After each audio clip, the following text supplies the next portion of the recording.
Is the United States prison system broken? A new book that is taking on that question. We have it here for you. It relates to the Black community. The book, Break the System, explores how state institutions can harm Black mothers and communities. And joining me now is the author of that book, Susila Gurusami, a criminology professor at UIC and the author of Break the System. During the writing process, you usually talk to formerly incarcerated Black women, or you got to do that in this process. What stuck out from their stories? Thank you for having me. I think one of the primary things that really became apparent was first that nearly everyone I talked to has survived enormous violence in their lives. Whether that was gender-based violence, sexual violence, intimate partner violence, violence from strangers, and that had a lot to do with how they landed in prison or jail.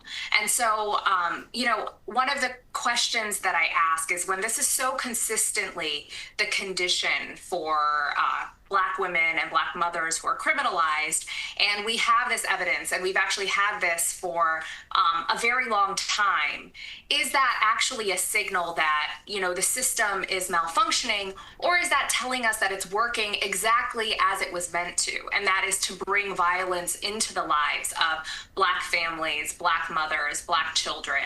And if that's the case, then what should we be looking to actually resolve, change, or shift some of these conditions of violence for a safer world for all of us? Susila, in your research, was there anything that surprised you that you weren't expecting?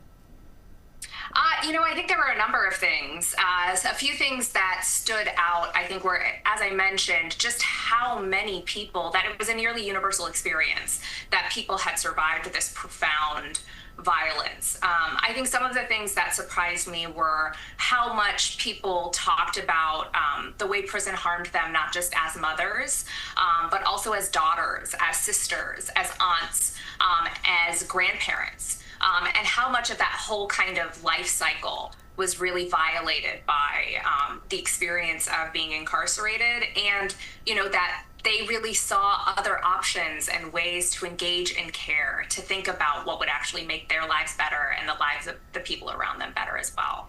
Susila, in your book, you say that the system reform isn't enough, and you look to the future. What do you think needs to change?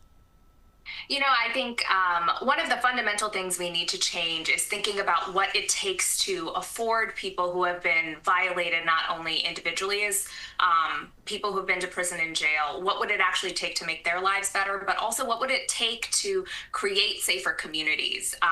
Instead of investing in things like prisons that are safer for women, or prisons that address the supposed unique needs of women, what would it look like to actually transfer those people out, put them back in their communities with their families, give them the resources that they need and that they've asked for and that their families have asked for, as a way of achieving that safety that look to a better world?